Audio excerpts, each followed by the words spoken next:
Olá pessoal, eu me chamo Bruna, eu sou acadêmica de Direito da Faculdade Multifix de Cariacica e hoje eu vim aqui novamente estar apresentando para vocês um trabalho de Direito Processual Civil, que é uma matéria ministrada pelo professor Carlos Bermudes. Bom, nesse trabalho ele passou para a gente um documentário chamado Cabra Marcado para Morrer. E no decorrer desse vídeo eu vou estar apresentando para vocês a relação desse documentário com um outro material que foi de nossa escolha. O meu grupo é composto por mim, Bruna, pela Juliana, pela Lorena, Natália e Paulo Eduardo.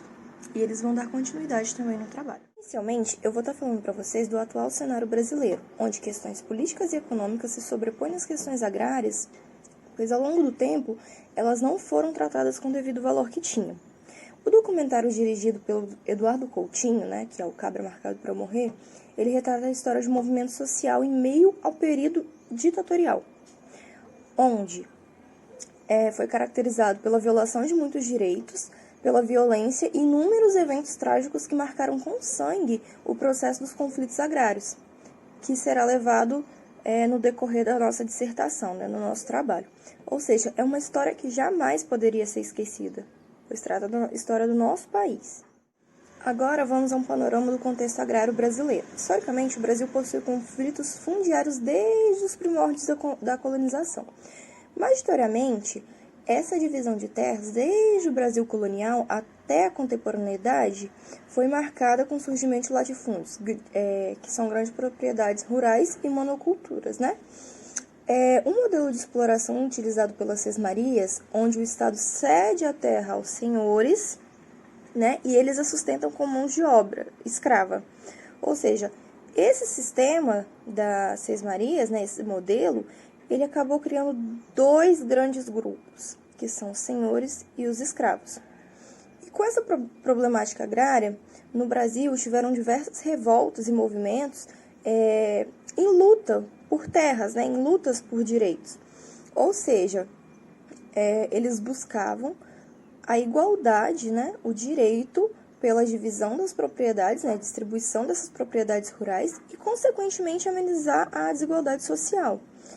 E com a mudança da lei, trouxe alguns benefícios, para resolver esses problemas de demarcação de terra, evitando alguns litígios e conflitos, pela imprecisão da medida, os tamanhos, enfim, das propriedades, trazendo assim também segurança jurídica aos proprietários de terra.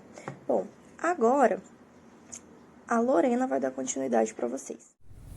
Olá, meu nome é Lorena. Eu vou falar um pouquinho sobre o direito da propriedade, sob a ótica da função social. O direito à posse, o direito à propriedade não estão ligados somente no direito civil ou no direito de processo civil. Esse assunto é bastante amplo e também está previsto no nosso artigo 5º da Constituição Federal, onde em seu inciso 22 ele diz que é garantido o direito à propriedade.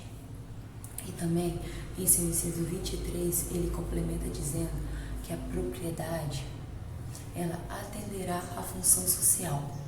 Por isso que a função social e também o direito à propriedade estão ligados um ao outro. O direito da propriedade deixou de ser meramente um direito privado e absoluto. Com o advento da Constituição Cidadã, o acesso à terra ganhou a função social, uma parte muito importante e essencial. O direito da propriedade deve cumprir o bem-estar social, conforme o artigo 1228 do Código Civil, onde prevê o proprietário deverá usar, gozar e dispor da coisa e o direito de reavê-la do poder de quem quer que injustificadamente a possua ou deter. Para Fred Didier Júnior, o direito à propriedade deverá cumprir a função social no elemento sistêmico do nosso ordenamento jurídico brasileiro e também deverá garantir os princípios constitucionais. Vale ressaltar também que a teoria sociológica defende o cumprimento da função social da propriedade como uma parte essencial. O direito da propriedade e a função social Elas se distinguem uma da outra, mas no final, juntas elas se complementam. Eu vou falar um pouco sobre a função social da tutela possessória nos conflitos fundiários. Os conflitos fundiários derivam do modelo que o Estado brasileiro cultivou no modo de produção e a distribuição de terras na colonização. A monocultura das grandes extensões de terra e a exploração pela mão de obra escrava geraram grandes conflitos pela posse de terra, violência nas comunidades indígenas, no homem no campo e nos povos tradicionais pela posse da terra e propriedades rurais. Os conflitos possessórios envolvendo a questão agrária era recorrente, especialmente devido à ausência da reforma agrária. Ações de interdito proibitório, de manutenção de posse, de reintegração de posse expostas nos artigos 554 a 568 do Código de Processo Civil são as mais comuns de ingresso na justiça pela posse de terra. Dentre esses artigos, que são os mais recorrentes no que se refere ao ingresso à justiça pela posse de terra, nós podemos citar dois que são os mais comuns relacionados ao tema, que é o artigo 560, que diz que o possuidor tem direito a ser mantido na posse em caso de turbação e reintegrado em caso de esbulho. E o outro artigo citado pelo Código de Processo Civil é o artigo 567, que diz que o possuidor, direto ou indireto, que tenha justo receio de ser molestado na posse, poderá requerer ao juiz que o sugere da turbação ou do esbulho iminente, mediante mandato proibitório em que se comine ao réu determinada pena pecuniária, caso transgrida o preceito. A função social do direito à propriedade também vem sendo tratada no que se refere ao agrário de maneira ainda tímida, limitada. É árdua a luta dos movimentos sociais na busca pela reforma agrária e principalmente para o cumprimento da função social da propriedade, de modo que haja um aproveitamento eficiente das propriedades que atualmente encontram-se improdutivas. Enquanto grandes propriedades de terra e ricos empresários, que somados aproximadamente chegam a 1%, são possuidores de quase metade das terras possíveis de produção eficiente no Brasil, milhares de famílias brasileiras vivem à míngua pelos campos, vagando, procura de subsistência mínima existencial.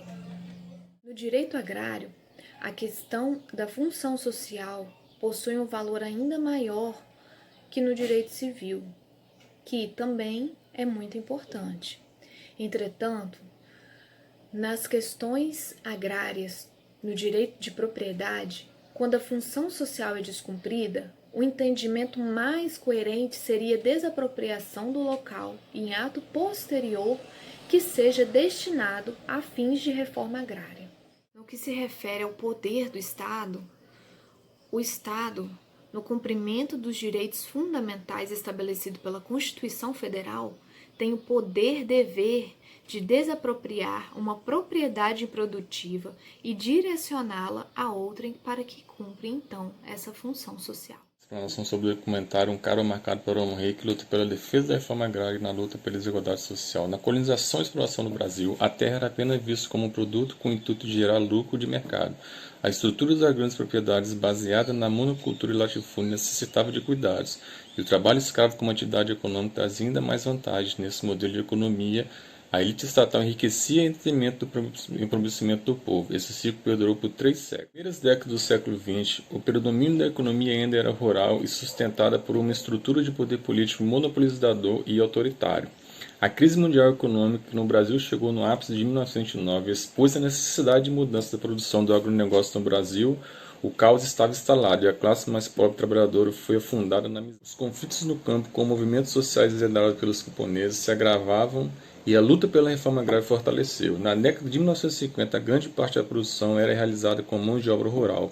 paulatinamente estava sendo modernizado por maquinário. Os camponeses foram dispensados das propriedades de terra, ficando sem moradia e trabalho. Praticada contra os camponeses era outro fator preocupante. Um dos movimentos sociais importantes nesse período foi a Liga Camponesa de Sapé, fundada em 1958, no estado da Paraíba, tendo como líder João Pedro Teixeira, um cabra marcado para morrer.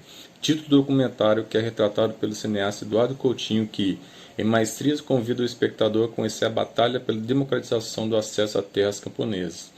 Vale ressaltar que, devido ao golpe militar, as gravações do filme foram paralisadas, uma ferida na democracia que amordaçou a sociedade. O filme foi censurado em 1964 e somente foi concluído em 1984. O objetivo da Liga era reunir e organizar a classe trabalhadora do campo contra os abusos cometidos pelos latifundiários. Expulsões dos camponeses de terra, situação do trabalho análogo à escravidão, o foro, uma espécie de aluguel que os camponeses deveriam pagar pelo uso da terra. Pedro Teixeira, líder da Revolução e presidente dos sindicatos operários da época, lutava pela classe trabalhadora e as injustiças cometidas aos trabalhadores no campo. João Pedro foi morto em 2 de abril de 1962, fuzilados por militares contratados pelos latifundiários da região de Sapé. Sua esposa Elizabeth Teixeira, após a morte do marido, permaneceu na luta pela reforma agrária e pela melhoria da vida dos camponeses. João Pedro Teixeira, o cabra marcado para morrer, afirma a necessidade de uma reforma agrária. O que prevalece na história do documentário é a indignação legítima pela implementação da política agrária em favor das milhares de famílias que padecem no campo sem moradia e sem trabalho. Vamos para as considerações finais. As ações possessórias são medidas importantes em favor das reivindicações sociais fundamentadas no direito à propriedade e à posse no cumprimento da função social. É notório que os trabalhadores rurais urgem pela reforma agrária justa e digna à classe trabalhadora. O Estado possui papel fundamental na materialização desses direitos e é necessário que haja políticas públicas eficazes para estancar a ferida da desigualdade social brasileira. O direito individual e a posse privada dos grandes empresários e o monopólio dos grandes latifúndios não podem sobressair aos direitos fundamentais, à moradia e à dignidade do trabalho à luz da Constituição. A consequência da desigualdade social é observada na violação de direitos mínimos existenciais da maior parcela da população rural. O direito à posse e à propriedade é tutelado na Constituição Federal expressamente. Em que pese a propriedade privada ter proteção jurídica, ela não pode ser considerada um fim em si mesma, de caráter absoluto. Desse modo, a propriedade deve cumprir sua função social, pois a melhor posse é aquela que cumpre a paz social.